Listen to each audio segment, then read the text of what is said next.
Hi, welcome to Emkie Sews. I'm Emma. Today I want to share with you a collab I've been working on with Cynthia from Mountain Accent Sewing here on YouTube. A few months ago she asked for people to contact her if you wanted to be part of a collaboration, and I haven't done a collaboration before, so I contacted her on Instagram and we got the ball rolling. We discussed a number of patterns that we thought about working on together, but we decided to work on this pattern, which is the Holyoke Dress by Cashmerette. Cynthia hadn't made a Cashmerette pattern before, and I've only made one before. I'd made the Loftus before. That was last year, middle of last year-ish. You can find a picture of that bra on Instagram if you're interested. So after a little bit of discussion, we decided on this pattern. I then went onto the Cashmerette website and used their calculator to determine what size that I was going to need of this pattern to best fit my body. And the calculator recommended a size 14 bust with a full bust adjustment. So this pattern was full of firsts for me. I'd never sewn a princess seam garment before, so that was the first new thing. I'd never done a full bust adjustment on a princess seamed item, so that was another first, and I'd never done a collab with anyone before, so that was my third first for working on this pattern. I started with the size 14 bust in a GH cup with a full bust adjustment. Then the calculator said I was going to need a size 20 for the waist and a size 18 for my hip. So with that knowledge, I then went and traced the pattern. I didn't want to cut it up in case I need it again and need a different size next time, so I traced it. I know everyone has different ways of tracing patterns. I thought I would share how I choose to trace patterns. I first hang up the pattern with blue tack on. We have large glass doors at the back of our house, and so I blue tack the pattern pieces to the glass, and then I put over the top a bit of butcher's paper or baking paper, and I'll use that, and I just blue tack that over the top of the pattern piece that I want to trace, and then I use a pencil and I trace the line. I should have some pictures of me tracing this pattern to show you how I went about that. Because I'd never made a princess seam garment before, a toile was a definite must. So I knew that going in, and I decided to give myself time to do that. So I've been doing little bits and pieces of this project in between many other projects. I think I've probably been working on this dress for about a month on and off. So before I could make any of the toiles, I had to actually do the full bust adjustment. First, I went online to the Cashmerette website and I just found the written instructions on the screen really hard for me to understand. So I pulled out my copy of Ahead of the Curve, and on page 59, that's where they start talking about a princess seam FBA. I ended up using this book to help me do a full bust adjustment on the bodice pieces. So let me show you. This is the side bodice piece before I've done a full bust adjustment. So this is the size 14 in the GH cup traced from the pattern. So then I have made all of the changes that I needed to make according to the instructions to create this pattern piece, and I thought it would be interesting to see how the curve has changed to fit me the best. So there is the original pattern piece versus my pattern piece for the side of the bodice. So I ended up having to take out a wedge, which you'll see in a moment when I show you my first toile. That was an adjustment that I made after making my first toile. Other than that, that was the side bodice pattern piece, and then I thought I would just show you the front bodice pattern piece. This is the original size 14 traced pattern piece, and then this is my adjusted one, and if I put them on top of each other, the only difference you'll notice is in the length here at the bottom. Yeah, Just thought that might be interesting to see my adjusted pattern pieces. So after adjusting the pattern, I then went on to make my first toile. So I made my first toile and I have it here to show you. I actually just have the front of it because I reused the back for the second toile, so I didn't have to remake the whole thing. So this is the front of my toile. The top of the bodice fit pretty well. I did find after making this toile that I had to move the straps towards my neckline. That was one change that I had to make. And then the other change is, if I just show you the inside, so this is the inside of the bodice, you can see that I had pinned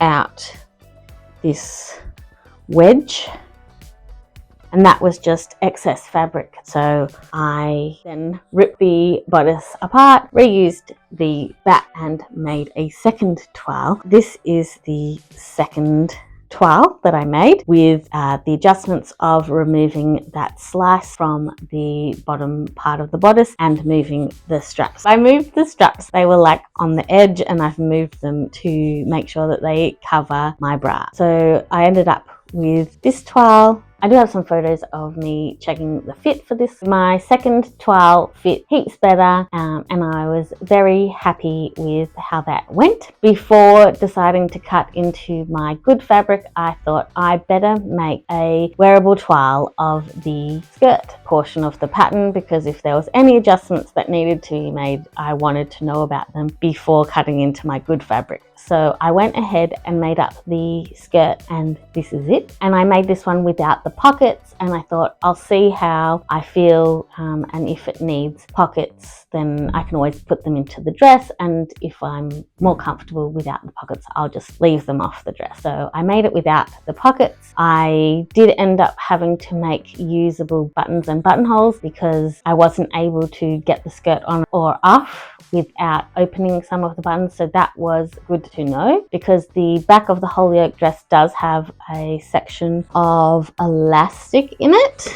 If you can see in the line drawing there, it has elastic in the back, and if I show you a line drawing of the skirt, you can also see the elastic in the back of the skirt. It wasn't enough elastic to get it over my hips when, you know, stepping into the skirt and pulling it up, so I made workable buttons on the front of that skirt. I made the straight size 18 for that. I didn't worry about the waistband needing to be a 20, so it was a size 18, and the only change that I had to make to that one was removing 5 inches from the hem because it was way too long. I took off about 5 inches, and I'm happy this is now midi length. I'm really happy with how it turned out. I think once the weather warms up and I start wearing skirts and things again, I will be happy to wear this one with some trainers and a little cardigan or jacket, and I have enough of that fabric left over to make a little top, so hopefully one day soon I'll be able to make a top out of the leftover fabric and I'll have a coordinated set. So that's my plan for the leftovers. I'm really happy that I ended up making the wearable toile of the skirt. After making the wearable toile of the skirt, I then went shopping. I went to Darn Cheap Fabrics here in Melbourne in Glen Huntly. I ended up buying this fabric, which is a cotton. It looks like a chambray. It doesn't have any tencel in it. I'm just going to call it a cotton. I feel like chambray has some tencel in it. Yeah, so I ended up buying this one. But the good thing about working with somebody else is that you get to discuss things with the other person. Cynthia and I live on opposite sides of the world. She's in the US, I'm here in Australia. She's going into autumn, I'm going into spring, but it was really lovely to get to know her, and the whole way through working on this project we really got to know each other, and we even organized to sew online together one day, so that was really lovely to sort of work together in person. So when I was fabric shopping, I messaged Cynthia photos of the fabric I was looking at, and she helped me work through my options because there were a lot of options. So she was happily messaging me while I was looking at fabrics, and I was saying, how about this one? How about this one? What do you think of this one? So that was really nice to have someone to talk to when I was in the fabric shop. I'll just put on the screen a little bit of our conversation in case you're interested in seeing how that went.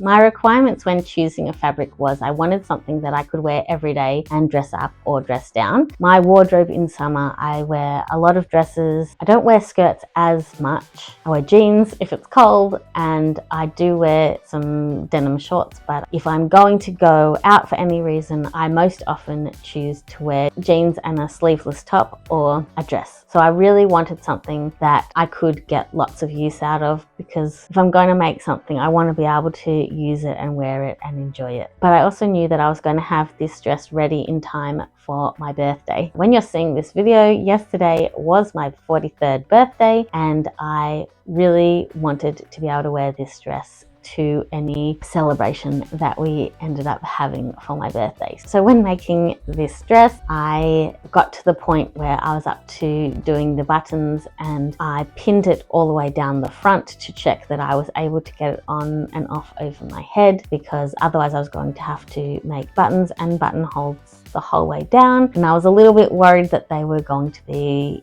not quite in line, and I wanted this to be perfect, and I can just squeeze it over my bust. I ended up sewing down the button placket and then just stitching through all the layers the buttons on the front. The buttons are from my mother-in-law's button stash when I was looking for buttons for the red silk top that I made for the Busy Bee challenge, and I'll pop that video down below. But when I made the red silk top, I had a good look through her button stash, and I just took some buttons that I thought would fit on a few of my upcoming makes.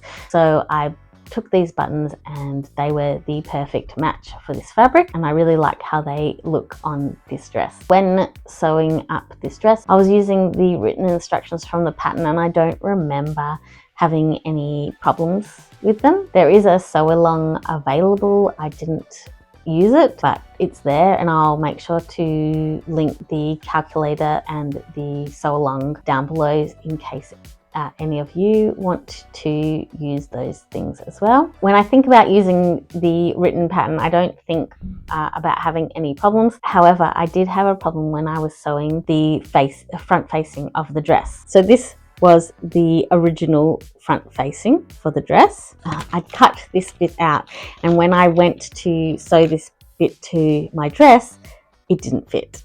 And then I was like, why is this not fitting? And I realized it was because I'd done a full bust adjustment and I hadn't adjusted this pattern piece. So I then went and adjusted the pattern piece. So that's the adjusted pattern piece.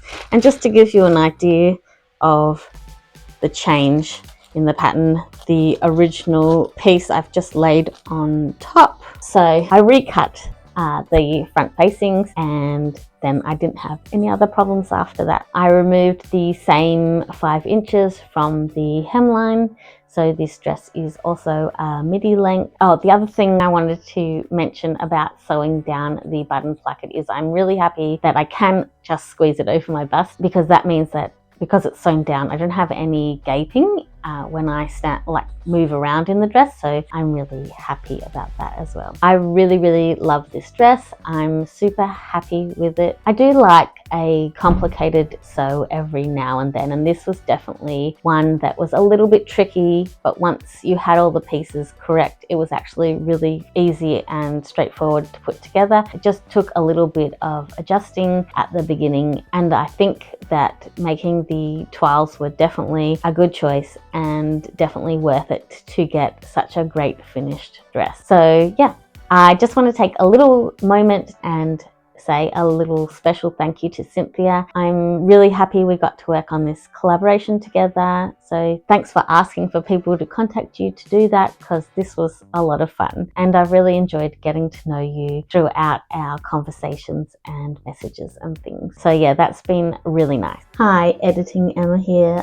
I cannot believe that I forgot to tell you all to go over and check out Cynthia's video. I'll make sure that that one is linked down in the description. I cannot believe that I forgot to tell you that. I mean, that's one of the most important things about collaboration videos, isn't it? And I forgot. Anyway, have a great day. Other than that, I don't really have anything else to say. I'm really happy with the dress, so I'd love to hear what you think of my Holyoke makes down below. What do you think of my skirt and what do you think of my finished dress? I'm really happy with both of them, but I would like to hear what you think about them as well. But that's it from me. I hope you have a creative day and I'll see you next time. Bye!